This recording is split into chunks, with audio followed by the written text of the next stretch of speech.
Welcome everyone to this delightful session with Moni Mohsin. I don't think you require much of an introduction, but I'll give you one anyway. Moni Mohsin is an author and a journalist. She was born and raised in Pakistan. She lives between London and Lahore.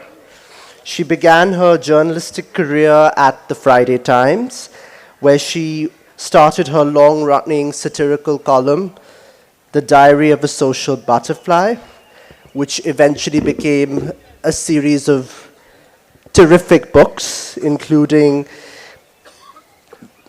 The Diary of a Social Butterfly, Tender Hooks, also known as Duty Free, and there was a collected columns of the Return of the Butterfly, and now Between You, Me, and the Four Walls.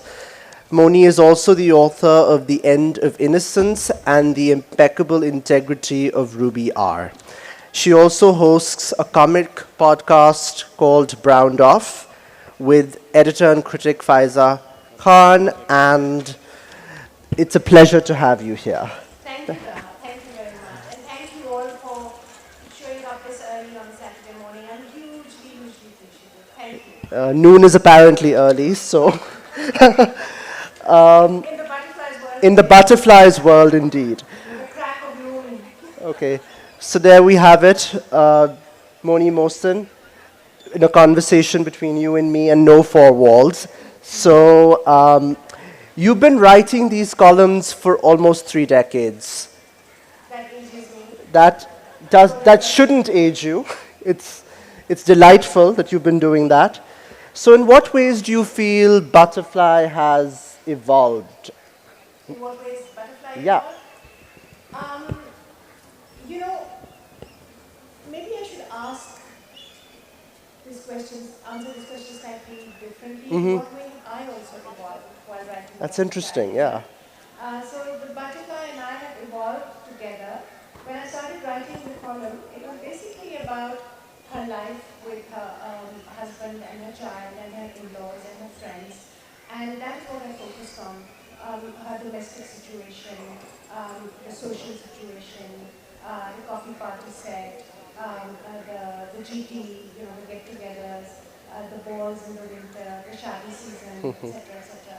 But as time went by, my canvas became broader because I think a lot of stuff was happening in Pakistan at the time as well. We lived through the war on terror, we lived through COVID, we lived through tumultuous floods, we lived through a very bad earthquake, we lived through very sort of, again, tumultuous elections.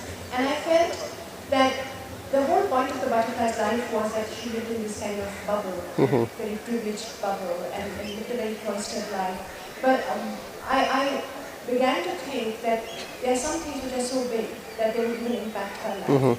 Albeit in a more, she would see them in a much more sort of selfish light, but they would impact her. So I started writing about those kind of things as well. So the column and the butterfly have evolved in the sense that they now are much more cognizant of the things happening around them, politically, socially, economically, etc.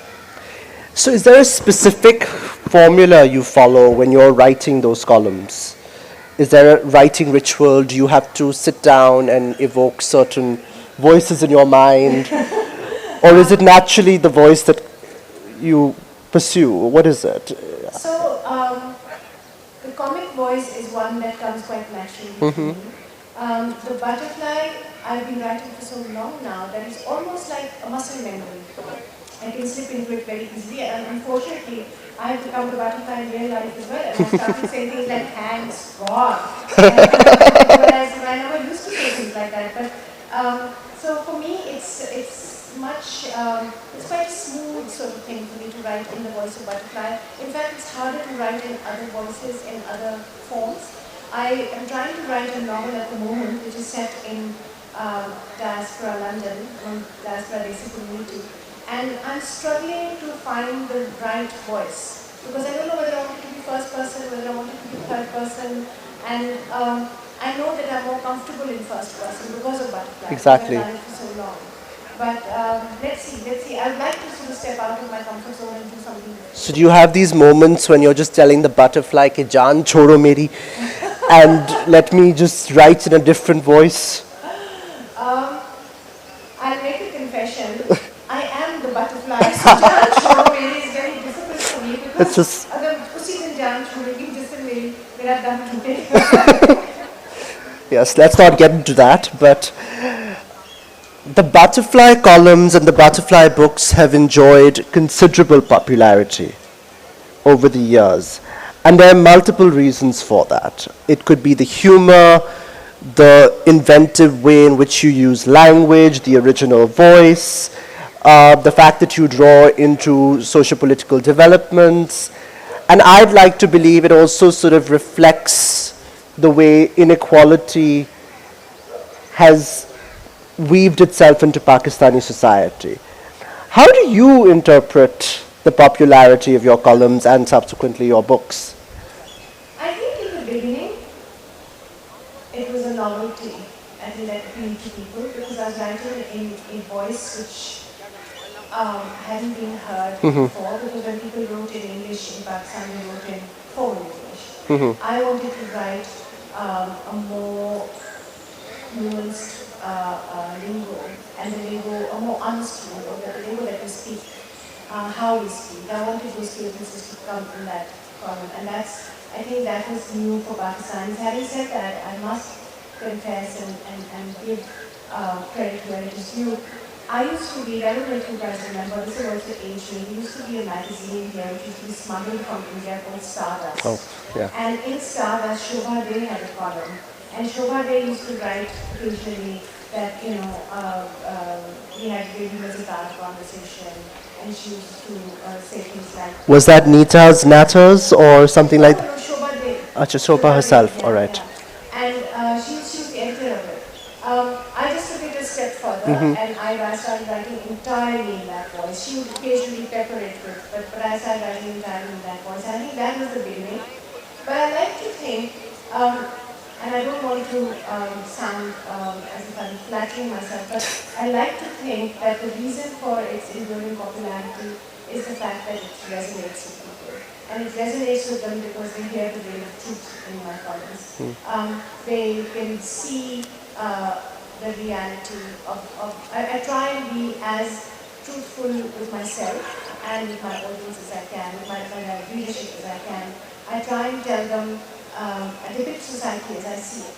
And I think it is that which resonates. I think they understand it, they enjoy it. And the fact that it is comic and the fact that it is tongue-in-cheek is also contributes to its popularity because it is forgiving, it is not harsh, it is not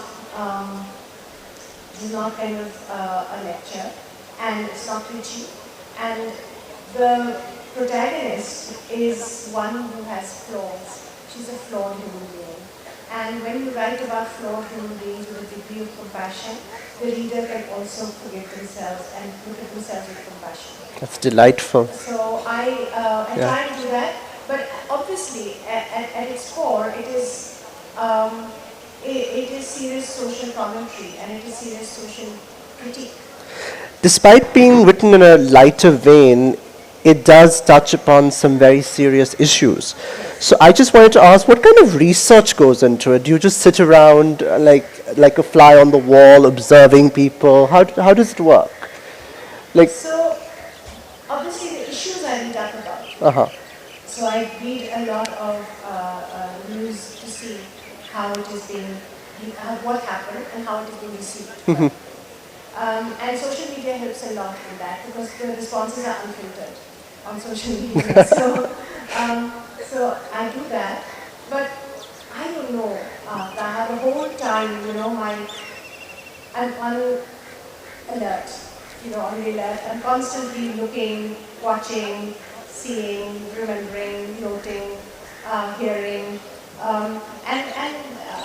Nigeria just presents itself to you all the time. People say things, people do things, and I also have very dear friends who now are my sources. So whenever they hear somebody say something like, वो इतना बड़ा business tycoon है ना कि मैं तुम्हें बता नहीं सकती.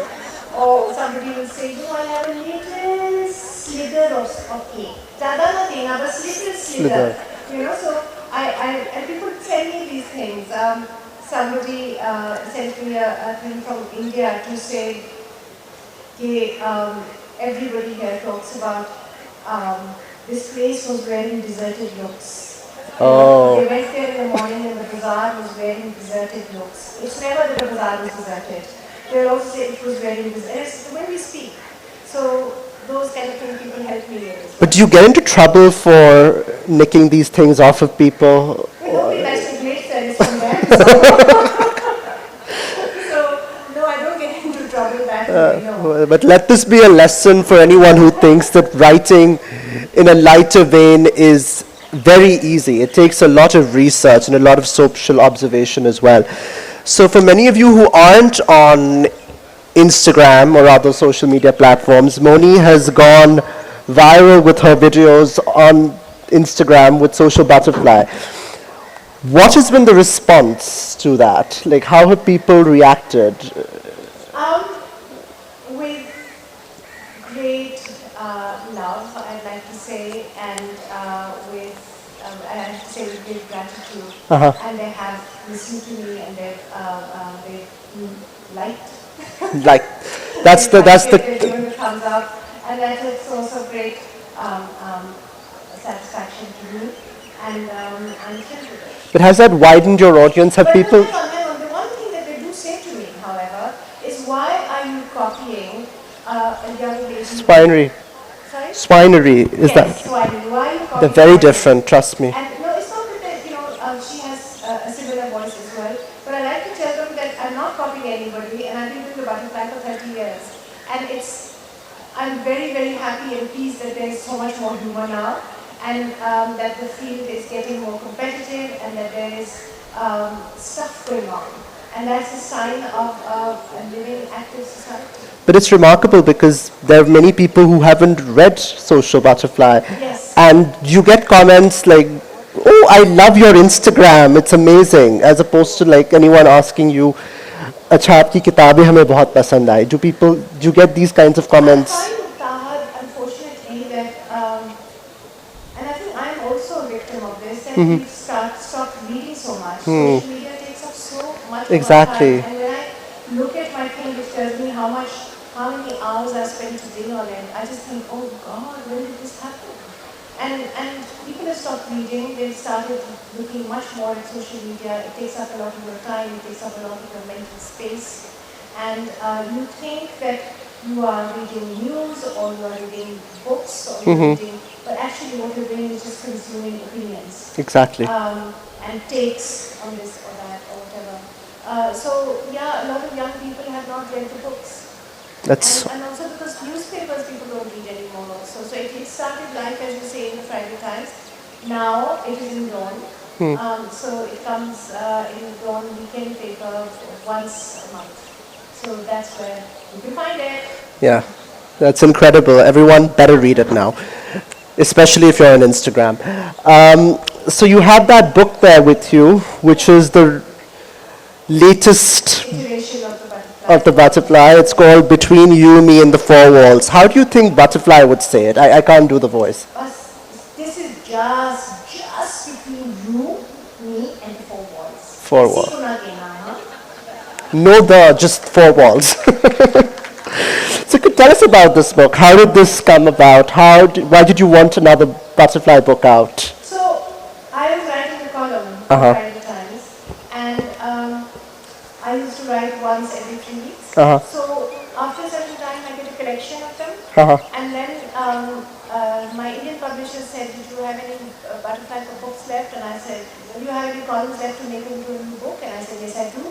So this one is from 2014 to 2021, which saw a lot in Pakistan, a lot happening in Pakistan. Exactly. So this is a kind of state of the nation book in a way. You know, even though it's a funny book, even though some people think it's chick-lit, even though some people think it's just sort of light social. I think it's social commentary. It is actually a state of the nation. Exactly. Because it was being written in real time. Yeah. As things were evolving and unfolding, I was observing and noting. I'm glad. So would you like to do readings from the book? Sure, Anything that... if you're in for it, should I? Yes. Sure. You have to give her a round of applause every time she reads something. Yeah. And laugh as loudly as you can. So in July, so what happens is in these books, in the columns, I write about what's happening in the world, I give a date, and what's happening specifically in Pakistan, and then I give a response that the butterfly has to what is happening. And the butterfly's response is always to do with herself. But obviously it's also to do with the rest of the world. So in July 2021, the government decided to give overseas Pakistanis the right to vote. So Butterfly gives her overseas cousin a telling off. Oof, Lahore has become so bored, we don't even ask. Ek to too much of garmi, and then upar se nothing to eat. Now my mustard is coming, now artichokes, now cheeses, now smoked salmon, nothing. These are all the blessings of Naya Pakistan. Avocados are harder to find than good servants even. When you get some, you just want to stroke them. Oh Baba, avocados, not servants. And then you want to put them in a bowl in the middle of your dining room instead of buffets of flowers for everyone to admire and get jealous. Sometimes I think I'm going to die of hunger or boredom. I don't know which is worst. And then today, just as the bearer came in and announced that fridge ka compressor has sarod and all the kurbani ka meat that Janu's mother had sent from Shahpur has gone bad and needs to be thrown away, and the service quarters ki roof is leaking after the rains, and the generator ka petrol has finished, and the driver has come down with dengue. Just then, my cousin Tanya called from LA to wish me happy Bakra Eid. We don't call it Bakra Eid anymore, I said to her. Okay, she said, then Badi Eid Mubarak. It's not even Badi Eid, I told her. It's Eidul Adha. What's that? She said. It's Bakra Eid, except we're not allowed to call it that anymore. Why? Because it's not respectful and it's not Arabic. Is Barsat still Barsat, Tanya said? Or is that also something respectful now? No, it's still Barsat because it's local only. It hasn't come to us from Yuma.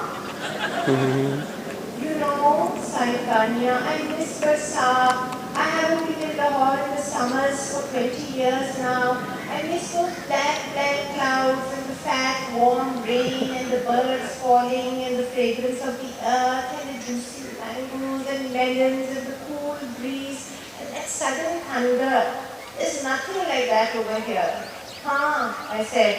And the kida makoras and the mosquitoes calling and the dengue and the heat and the hours without duty and the load shedding and the scent of overflowing butters and the constant sweat and the sudden load shedding all over again. No, you have nothing like that over there. Said Tanya, why are you being so serious?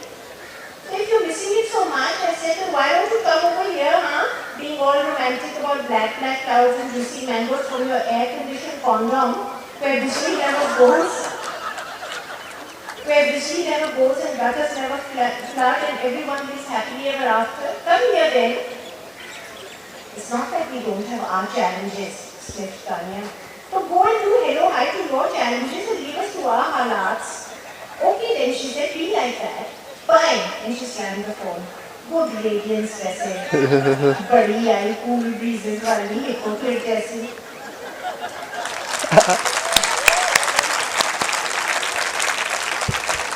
The best part about this reading is that you do highlight the inequality. Over time, over the years, I've noticed that Butterfly has been influenced by whatever is going on in the country. In the initial columns, that wasn't as apparent. But the other thing that I want to draw upon is the fact that the difference between here and there, the romanticized view of home and what home actually has or has become. So as a writer living between Lahore and London, and now I suppose you come to Karachi a lot as well, so Does that affect your writing in any way? Does that, or do you have a very realistic outlook to everything? You know, somebody once, a writer once said to me that it's the duty of a writer to always stand a little outside, to not become part of things, to always maintain objectivity if you can, Exactly. and always be slightly uncomfortable. Because it's from that place of discomfort that truthful writing comes. So for me to be able to move between these societies is a hugely enriching thing. I am deeply grateful that I had that opportunity. So I gather Tanya in that reading is not going to become a writer. So Who knows? who knows? So you're known primarily for your humor, but your work explores the darker truths of Pakistan's social realities. While humor is a crucial component of your novels, not every novel you've written is humorous. Yes. There are satirical dimensions to the impeccable integrity of Ruby R. Can you tell us a little bit about that book and what inspired that book? And Yeah, so The Impeccable Integrity of Ruby R is a novel that I wrote in, I started in 2016 and I finished it in 2020 early. And then it was published in India in late 2020. Um, there were two things. One was I'd written four butterfly books back to back. And I now wanted to step out of my comfort zone. You know, writing the butterfly, as I said to you, comes very naturally to me now. So I wanted to step out of my comfort zone. I wanted to test myself. I wanted to write a novel about other things and other characters. And I was in London at the time, in 2016, when the Harvey Weinstein story broke. And I was very interested by that. And I wanted to think about it and try and understand how, because you know, I grew up in a patriarchy in Pakistan, in a very overt patriarchy. I went to live in Britain, which is also a patriarchy, a less overt patriarchy, but nonetheless a patriarchy. And America is a patriarchy as well. And so I was interested to see that this man could get away with so much for so long. And it was basically the fact that he was a powerful figure. And people were afraid, and he could give favors, etc., but he could also take away. And he could push you out into the cold if you wanted. And therefore people were afraid to call him out. And I thought to myself, how this happens in Pakistan all the time. exactly. And I wanted to write about gender and power, and I also wanted to write about class. And I thought that I should write about this subject and how all of it works in Pakistan. So I thought to myself that, you know, I can't situate this story in Pakistan in the film industry because we don't have much of a film industry and this wouldn't happen. Interestingly, very interestingly, after I started writing the book, people did come out and accuse certain actors of sexual harassment. Do you remember that? Yes, of There's course. legal cases, a couple of legal cases now in fact. There's also one about domestic abuse, and somebody has called him out, and there are legal cases on that as well. Exactly. So all of these, I think, I know are developments, positive developments. But I thought I would put it in the world of politics and have this character who was abusive and powerful, and see how it would work for a young woman working for him, how it would impact her life.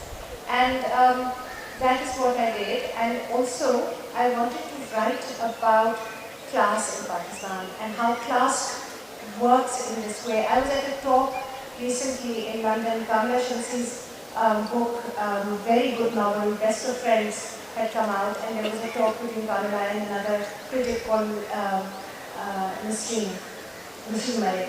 And she mentioned something called class immunity. And I was very interested in discussing and thinking about that and how people get away for so long because they are powerful or because they are rich or because they are well connected, and they don't pay for their crimes, they don't pay for their misdemeanors, they don't pay for anything. And so I wanted to explore this and I also wanted to write about the impact of social media on politics, on young people's minds, on our mental health, on our functioning as a society. So Ruby allowed me to do all of that because much as I love writing Butterfly, much as I enjoy it, there are certain things I can't do with it. Because when I write in the voice of the butterfly, she would just not notice these things, you know. And to be true to my character, I have to stay within that sort of the parameters that I set myself. So Ruby allowed me to write more, think more about other issues that I couldn't do with the butterfly. There are a lot of people who have read it and who have, again, and I also wanted it to be truthful. So I hope that you will read it, I hope you will enjoy it, and I hope that you will buy it. It's available at the stores outside. So is the guy, they are designing copies after the store. So Ruby R isn't just about the gender power and balance in society. It's just about the way power in general is used, misused, and the beauty of the novel is that it's loosely drawn from reality. You can identify people in it as well. You can? I could, but that's, and there were certain political figures that you have sort of, I wouldn't say you based characters on them, but like there's someone who is somewhat similar to Imran Khan. How do? What about him reminds you of Imran Khan? Oh, everything. Be more specific, because you know Yeah. I don't. When I write a novel, lots of different, even Butterfly, lots of different elements come into it. You know, so when I say to you that I'm writing Butterfly based on myself, she is obviously, but she's not as well. Exactly. You know, I'm not 100% Butterfly. Exactly. When I write about Janu, people say, "Oh, is that your husband? Are you writing about?" He is and he isn't. But I started writing the Butterfly before I got married. 5 years before I got married. Also, any character you're writing yourself, you know that characters in novels, fictional characters are composites. Composites, it's what it You is. take something from here, you take something from there, you take something. So for the impeccable integrity of Ruby R, Saif Haq is a composite of Donald Trump. He is a composite of Amitabh Bachchan. He is a composite of Imran Khan, Boris Johnson, and also of Bill Clinton. Bill Clinton The is obvious a very one, yeah. important one. Yeah. And when I was writing this, I looked up, when I told you I did my research, so I looked up the whole Monica Lewinsky thing. And how, when it broke, the story broke. Yes, Bill Clinton had, had to go through, they tried to impeach him, and there was much written about him, and at the end of it, he did suffer. But nothing like what Monica Lewinsky suffered. Nothing compared to how she was put out to dry publicly, and hasn't recovered even now. Bill Clinton has now become a kind of a senior statesman, and Monica Lewinsky is still struggling to define herself in a way which is not related to that blue dress, And I wanted to talk about those things, and so yes, he has something about Ram Khan in it, but he has a lot of other patriarchal figures and also of demagogues who try to give you very simple solutions to very complex problems. Like let's make America great again. What was Boris Johnson's thing about sovereignty? We're taking back sovereignty. Sovereignty, yeah. As if, the guy who's at the supermarket till is more sovereign now after Brexit than he was before Brexit. Or let's get Brexit done. Or let's end corruption. Yeah, you tell me, has it ended? It's so it was about that as well. And it's like the impeccable integrity and Butterfly and the end of innocence. There's a thread which unites all my work, and it is about how class, gender, and power interplay in our society, and how invariably it is women who suffer. Even though Butterfly doesn't really suffer because she's rich, she also lives half a life. Interesting that you mentioned the end of innocence, and I sometimes felt as I was preparing for this session that this session should have been called Butterfly and Beyond, because there's more to Moni Mohsin than just Butterfly. That novel is also at the intersection of class, gender, and politics, and it And just the and the patriarchy. patriarchy. Can you tell us a little bit about that novel? How do you interpret that novel now after all these years? So The End of Innocence was my first novel. And just as with your first children, you make mistakes in bringing them up. I made some mistakes in it. I was learning my craft, just as you're It's a learning how to terrific write. novel. I like it. I like it because it came from my heart. And it was about my own childhood. I grew up in a place which was quite magical. And it was idyllic. And at the same time, it wasn't idyllic because I was a child and I didn't know what else was going on. And the only way that I could talk about the danger and about the fact that my experience of it was that of a child was by framing it in the world of 1971, where this conflict was taking place in East Pakistan, and we in in West Pakistan were like children from whom it was being kept. We were not told about what was happening in East Pakistan.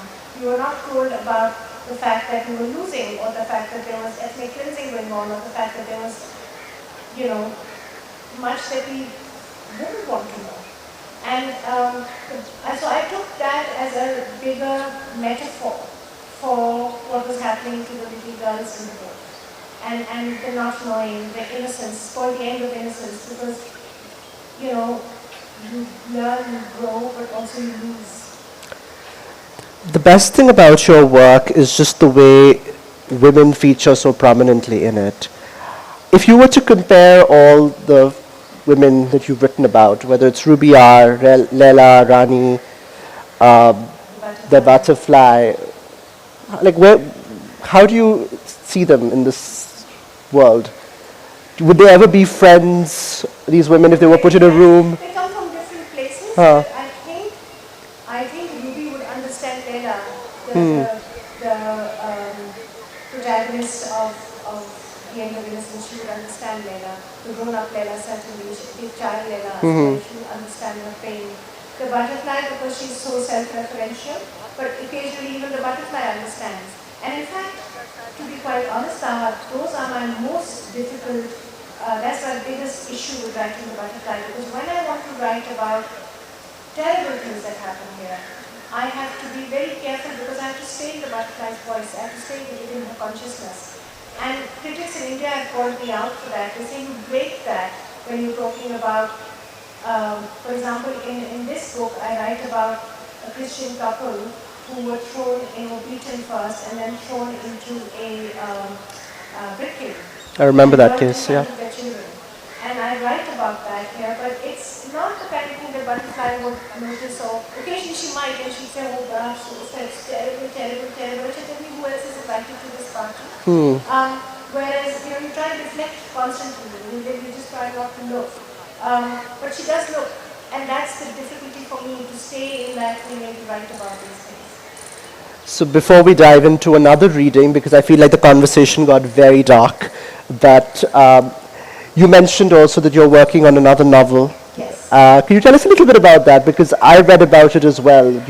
It's between, can you correct me if I'm wrong, someone who belongs to, I won't make the mistake of telling, you tell me about So it. it's set in diaspora, Yeah, it's set in London, yeah. because I've lived in London for so many years now, and I thought I should now write something about where I live.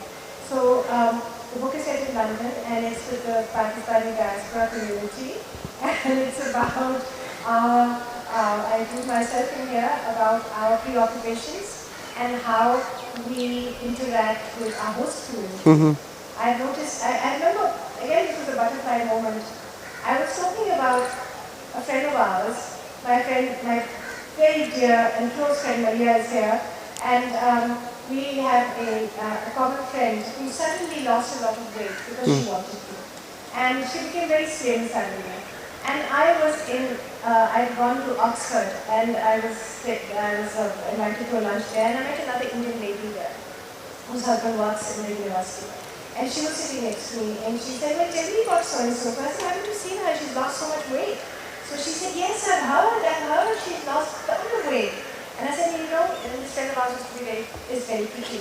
And I said, but she's lost all this weight, but it hasn't affected her looks at all. She still looks so beautiful and beautiful, because if at a certain age you suddenly lose a lot of weight, it makes you look a bit haggard, but she hasn't. So this lady said to me, that's true. And around us was a sea of English people who were sitting at this dinner in Oxford. And she said to me, see, the thing is, हमारी skin ना foreigners की तरह नहीं है. हमारी skin ज़रा फर्क है इसलिए. And I thought to myself, we are sitting in Oxford, and she's calling them foreigners. They are foreigners, and we are Desis. Shows the sense of entitlement we have wherever we go. Yeah, Also because you only interact with yourself. exactly. You don't really interact with them at all. So they remain foreigners. So I wanted to explore that, our relationship with our host community. That's incredible. Could we have one more reading? I have a few more questions and then we'll open it up for everyone. Sure, are you all okay with that? If you're bored, please tell me. Thank you very much.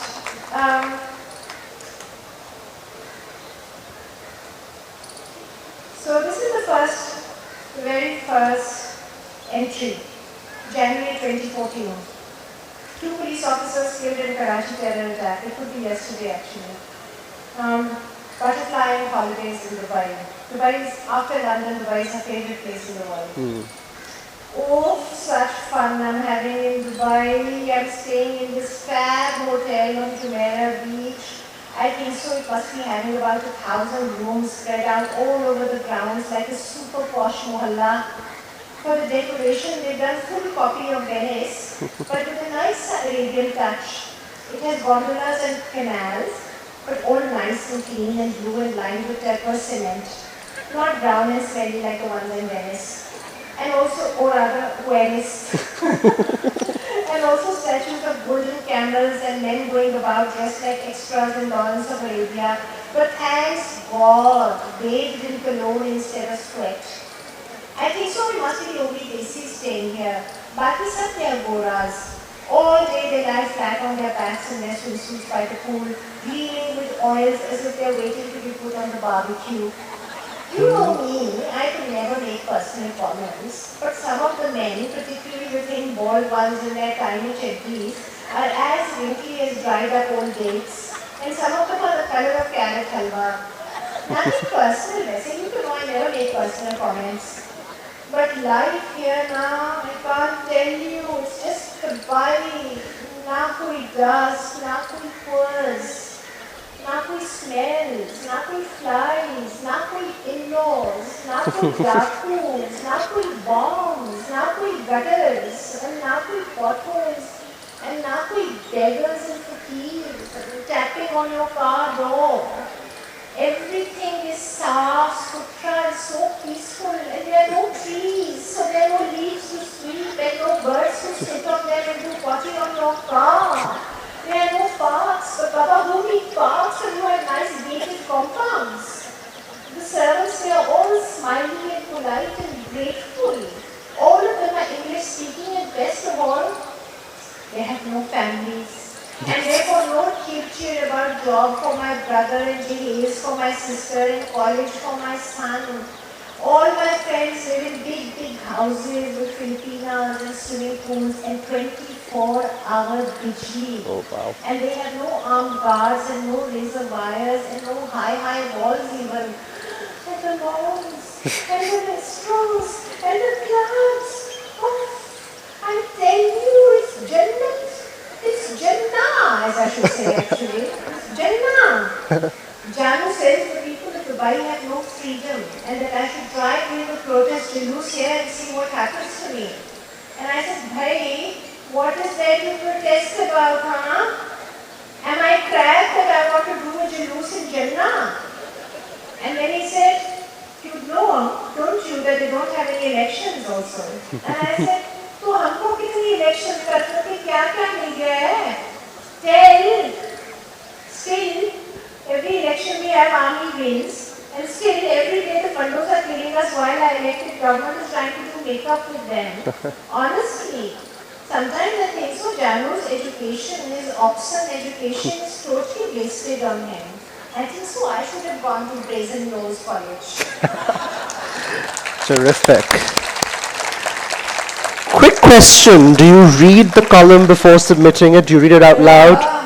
And what do you do when it doesn't make sense? Do you delay it? Do you like, maini bhej rahi abhi? Because Or do you have a tight deadline? It's not, I have a tight deadline. It's not, okay, I have to write actually, right at the end, because the column is not weekly now, if I start writing about things that happened 3 weeks ago, things happen so fast and so often in Pakistan that it becomes irrelevant. So I have to bring a little bit of that, but also write about something which is current. So time is always an issue with me. And also, I'm sure all of you will know that when you have a deadline, the mind becomes sharper. Exactly. You have to finish it so you write it quicker. The things that I have to be careful about is giving offense. So I have to look at it carefully. At the same time, you don't want it to be completely inoffensive because it's saying nothing there. Exactly. It's utterly banal, and who would want to read it? So off the top of my head, how would Butterfly react to Tim Hortons and whatever was happening there in Lahore? Tim Hortons. Tim Hortons opened up and yeah. I saw it. Thanks God, someone's come to Pakistan. Someone's coming somewhere in Pakistan. Chalo, great. That's terrific. Thank you. My final question before we open it up for the audience. What's next for Moni Mohsin and for Butterfly? I want to separate the two so that we can have... Maybe another novel for Butterfly at some point, but for Moni Mohsin, this new novel that I'm writing about and my Instagram, it's been a bit slow recently. I apologize to any of you who follow me on Instagram. I've taken some time off, but I had to for various reasons last year, but I'm back on the game now, so happy to do more. Excellent. So we'll be taking questions. Let's try to keep the question a question that's brief and not a speech. Yeah. Could we get a mic here, if possible?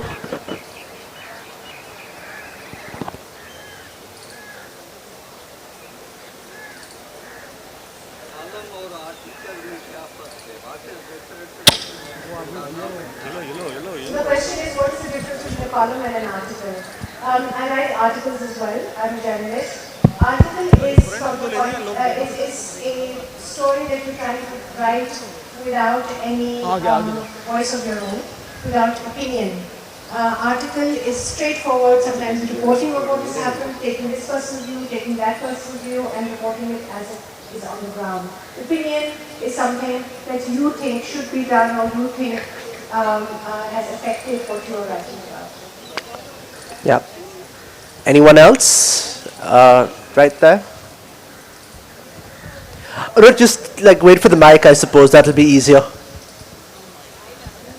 Is it working? Moni, I'd like to first say thank you so much for endless hours of pleasure. I smile to myself, even laugh out aloud when I read. I have to say that you have the magic art of making somebody as superficial as the butterfly so disarmingly endearing. Thank you. Because her comments are never judgmental, I think. She just says things as she sees them, So I think, and the last thing I'd like to say, that it's very difficult to make people smile or laugh. Humor is a difficult craft, so you excel at it. Thank you. Thank you so much. आप मेरे से आपका पहला सवाल था मेरे से कि why do people enjoy butterfly? That's it. There you have it. Thank you. Yeah. Just that.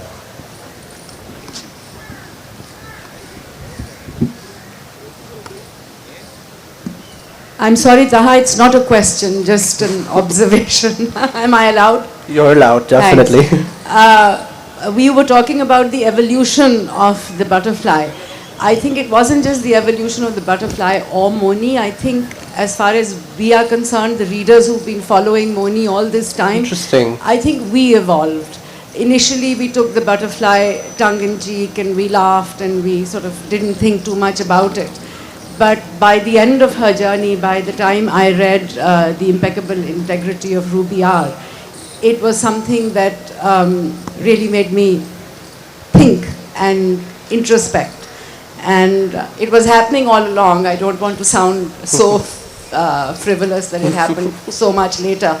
But Ruby R really brought a lot of issues to my mind, which had been evolving over the years. Thank you. Nana. That's incredible. Thank you.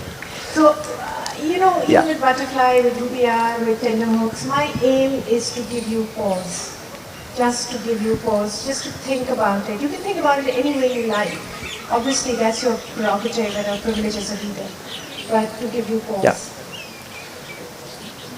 Yeah, the lady in Just, green in the front, yeah, she's yeah. doing... I think we have a whole list of questions. Thank you, there. Moni. So I had two questions. The first one was that how is it that so many of your books have been published in India rather than in Pakistan, especially when we have such great publishing houses? And the other was that initially when you mentioned about thanks God, and you felt that, oh my God, this is something I would never have been thinking in those terms. I'm now thinking like the butterfly. And later you said, I am the butterfly. So if she finishes, I finish basically. So do you feel that over the years, you've sort of also evolved as the butterfly? Interesting. I'll answer your second question first. I was always the butterfly, I will always remain the butterfly. In that, I have all these thoughts in my head which come up, which are unworthy thoughts. And I know they are unworthy thoughts, but I filter them out.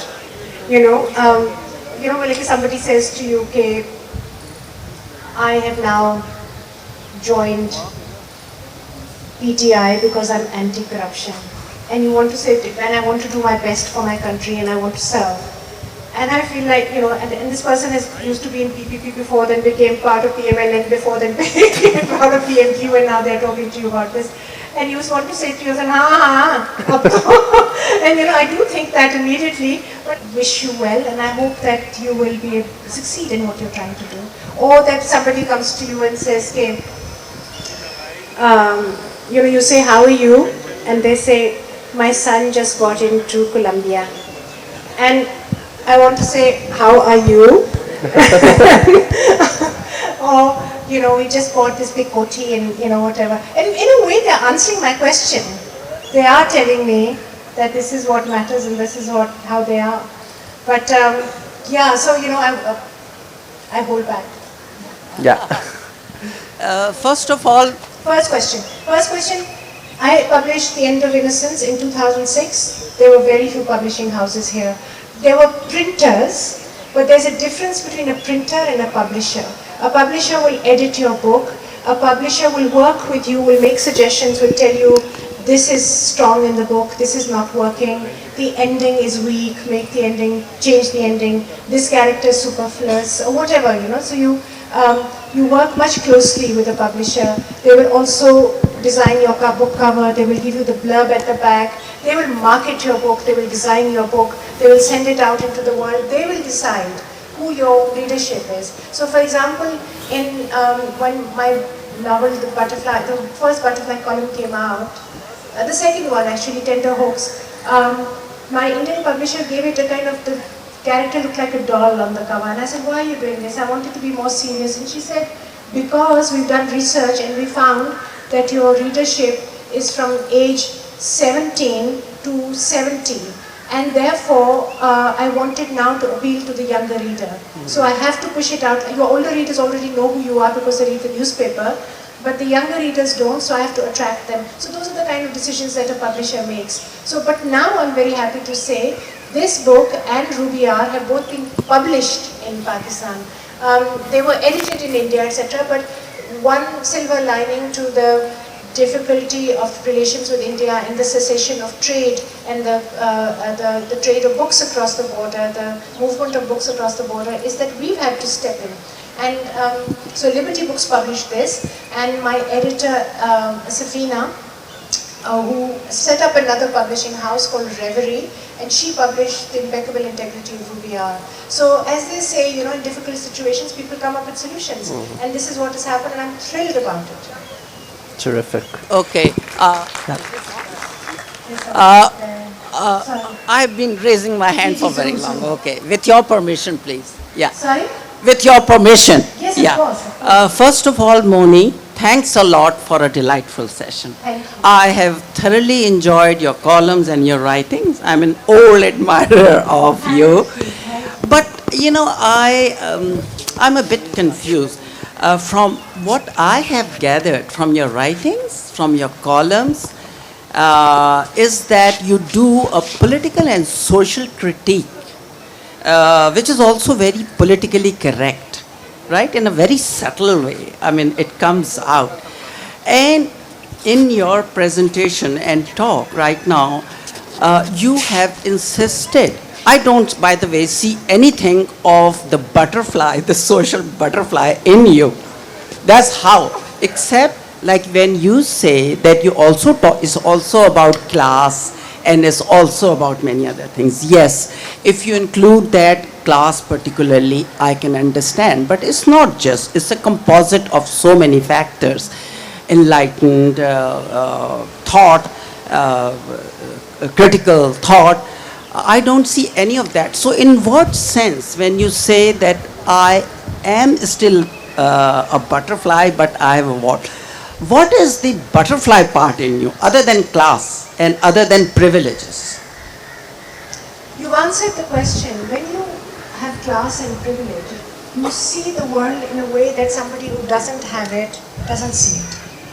So, I'll just give you, I know this is about a butterfly, but I'll give you an example from Kamila's book in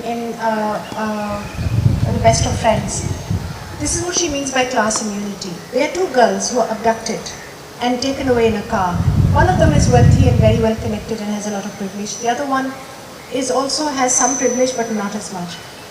Their experience of that drive is completely different. Although they're going through the same thing, it is completely different because the privileged one refuses to believe that she could be harmed in any way because she's never been harmed. And she's always been able to turn every situation to her advantage. I know last night when I was going back from here, there was an incident, a terrorist incident in a different place of Karachi. I went home and I was talking to my daughter in London and I said to her that, and then I slipped into butterfly mode. I was talking to her and she said, how are things in Karachi? She's in London. And I said, they're fine, the KNF is happening, I went today, went to the dinner. And then, later on there was this terrorist incident and people were killed, etc. in this, and it's still going on. And she said, oh yeah, I saw it on the news. Oh, are you all right? Is everything okay? I said, yeah, I'm in defense, everything is fine, I'm okay. I have the air conditioner on, all is great. That is me, butterfly. And maybe it's a small thing, but it's on every level, every day. You are talking about, somebody just asked me to write a column, an article, a British newspaper asked me to write an article on the economic stress in Pakistan. So I interviewed 3 people who said that they have 1 meal a day now, or that they have stopped going to the doctor because they can't afford it. But when I hang out with people and I talk to them, we're discussing holidays in Europe in the summer. So it is, that thing, and there's a part of my brain which disconnects from that, from what I know is happening, and inhabits this other reality. I also read Hello Magazine, I also read Jilly Cooper, I also love watching rom-coms. One of my favorite things is Sex and the City. So yes, it's not all social critique and solid things. Thank you. Right there. And there's someone at the back, I believe, as well. Yeah.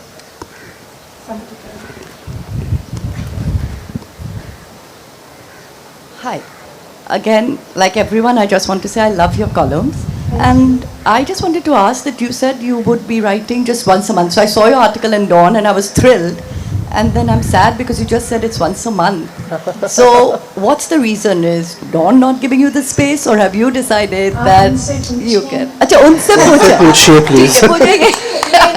Then we can. I said to him that I used to write for Friday Times. I used to write for Friday Times. I used to write the Diary of a Social Butterfly. My sister Moni Mohsin used to write, and it used to come on the back page. Yes, of the Friday that is Times. correct. She used to write Ittifaq Nama. And she used to write Musharraf's Yeah. a diary, and there was a And- time when she also wrote Imran Khan. Yes, House yes. Arrest. Impotent, So, yeah. so there are 4 weeks in a month. So she used to write 3, and I used to write the 4th. So every 3rd week I was writing, and now for Dawn, when I said to them that I would like to do every 3 weeks or whatever, every 2 weeks, they said either you write every week or you write every month, because it doesn't work in a newspaper otherwise. Can you- So I said, oh, I'll write every month. I'm writing a book. So I From all your fans, can you please not write? Can you please write every week, not just once a month? Thank you very much. And my second question was that you said you're a journalist and you publish articles. In which publications are? So I used to write for the Friday Times a lot. Yes. But then I also I write for The Guardian in Britain. Oh. I have written for Prospect magazine in Britain. I've written for Vogue magazine. I have written for American newspapers. I write for The Economist. So these sort of These, things. okay. So not local newspapers. No, unless somebody asks me Ask. to write Okay, something fine. in particular. Yeah. Thank you. Thank you. Thank you. Anyone else? Any There's questions? Charlotte back there. Right there. And then one person at the back. Yeah. I don't want to embarrass you, Moni, but I was wondering if you could But you will. Yes, but I was wondering if you could tell us about a time that maybe someone recognized themselves in one of your columns and had words to say to you. I bet there are some stories. There's just the one actually, because luckily most people pretend that this is not them. You know, most people will say to me, "अच्छा किस पे base किया है? बताओ ना. तुमने किसी के ऊपर इसको अडॉप्ट किया है, मुझे पता है. किसी की लाइफ को अडॉप्ट किया है." So I always say, नहीं ये मेरे पे है. नहीं झूठ नहीं बोलो, सच बताओ. But actually once I did write, I can't even say it, but by mistake I said something about a couple, and I made up these names. And it so happened that there was a couple who did have those names. And she called me up and she said, आपका मैंने क्या बिगाड़ा है? आप मेरे साथ इस तरह क्यों कर रही हैं? And then I had to go to her house and I prostrated myself at her feet and I said, I'm so sorry, I really did not intend to do this. I was just made up 2 names and I put them together. So now I make up names like, Mallu and Tony or Bobby and Fluffy or, Sunny and Akbar, because I hope that somebody will not have those names. But it's always so scary, and there is always a fear that you will upset somebody like that without intending to. Could we get a question from there? Then we'll. Yeah. Hello, may I? By the way, sorry, she still hasn't spoken to me, that lady. This happened Okay. 30 years ago. She still hasn't spoken. My name is Nasir. I'm also struggling writer. How to get out of from writer's block? Have you ever felt writer's block? Yeah, a lot. Not with Butterfly, but Butterfly is like a muscle memory for me now. The minute I get onto a cycle, I start cycling. So Butterfly, I sit in front, somebody says to me, write a Butterfly comment, I write it. But with Ruby R, I really struggled. With The End of Innocence, I really struggled. I'm struggling now with the new book. How do you get over it? People think that writing, and I'm sure you might agree with me, that it's thing about inspiration, when you get inspired and It's really not. You may have one small idea, that this is what I want to write about this, but actually writing is about routine. Writing is about sitting every day and sitting at your desk, and something comes, doesn't come, you write rubbish, next day you delete it all, start again, delete it all, start again. Eventually something will come. That's how you get over it. I think Hemingway said, the art of writing is the art of the application of your bum to your chair. That is what it is. What they say about inspiration and perspiration, it's actually more perspiration. And a lot of self-doubt, a lot of fear, a lot of anxiety, a lot of loneliness, a lot of isolation. It's not glamorous. It's really not. It's only glamorous over here. We had a question at the back, I believe. Yeah. Hमारा time खत्म नहीं हुआ? Abhi, Somebody next. this side pe, do we have any more questions from here? Not that I want to go, because I love talking to Yeah. readers. That's my favorite thing. We ever. have a couple of minutes, so second yeah. only to signing books. Yeah. Yeah. And So we'll take about 2 more questions. Yeah. Hi Moni, I've also enjoyed a couple of episodes of your podcast, Brown Dove. Oh, yes. And I recall a conversation that you had with Faiza regarding Virginia Woolf and the presence of a housekeeper that she had a lot of strife with, but who's never appeared in her books. So I wanted to ask, we always see ethnography usually from the lens of a white person, detailing the lives of black and brown people. Can we look forward to an ethnographic lens of you writing about the British white community, perhaps in London, more insight about them from your perspective? So that's what this book is about, my new book. So I wanted to turn our lens onto them because we've been objectified for so long, We are told how we are, what we are. And if you actually, and I would really urge you to look at this, when the British were here during the Raj, they compiled these gazetteers. And gazetteers were about each district of what is now Pakistan. And they talked about the topography, the crops that were grown there, the history of the area, the archaeology, the monuments. They also talked about the people. And in my area, they wrote these sweeping statements about us. And it was that they are hardworking, but regrettably they have loose morals, and they are cattle rustlers, and they are thieves. And particularly do not believe anything that a Sayyid says to you in Montgomery district because they are so two-faced. Now, when I read this, I thought to myself, that's so many people in 4 lines that they've, set aside. And if you read a lot of, I would ask you to read The Secret Garden. It's a children's book. If you read the first 10 pages, the rest of it is all set in Victorian Britain, but if you read the first 10 or 20 pages, this girl grows up in India, and it's about the writer writing about how she came to leave India to leave for Britain. And it is so full of bigotry and prejudice, etc., and a complete refusal to understand and inhabit the Indian mindset. So in this book, I wanted to turn the gaze on them and tell them what we find so weird about them, and how we look at them as foreigners because they're so foreign in the way they do things. Like for example, if a born child comes back to live with them, they'll start saying, "Mujhe kiraya do." We would think, "Oh, bachche se kiraya maang rahe hain." Oh, it's a different culture. But I just wanted for us to get the power to talk about them and to tell them what we think. So that's me. That's you in my work. There are a lot of other people involved. Do we have, we'll take one more question and then we'll wrap up. If we don't have a question, There's a lady in the front there, in the green just that, shivalis. yeah.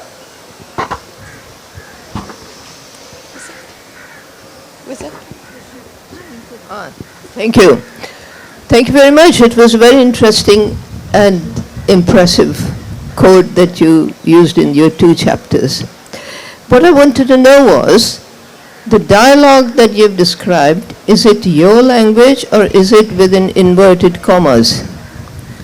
And secondly, you mentioned Bill Clinton, and I was thinking whether Hillary Clinton had the same suffrage as Monica Lewinsky did. Thank you. With regard to your second observation, it's always the women who suffer. Whichever way you look at it, whichever way you cut it. With regard to your first question, is this my language or is it in inverted commas?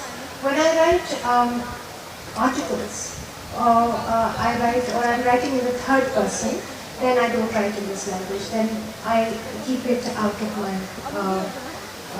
writing. But the dialogue is always in this because I'm always writing about Pakistanis, and this is how Pakistanis speak, and this is also how I speak. So I in fact, often I find myself writing something like, she accepted the dinner invitation and said, "Thank you so much for inviting me. It would be my pleasure to attend." Then I think, no Pakistani would say that. How would they say it? And then I go back and I try and think, to try and make it more truthful, more honest, and more real. And then I have to get into that kind of mindset and write it. And then the next line again I'm writing the third person, I have to step out of it and write the other language. It's remarkable. On that note, I think we'll wrap up. Thank you so much for a delightful and uninhibited conversation about your work, and thank you for being a lovely audience. Moni will be signing books at the stalls right there, and you can badger her with more questions. Thank you so much. Thank you, Thank Taha. you. Thank you for your very perceptive questions. And thank you for letting me that time. And thank you for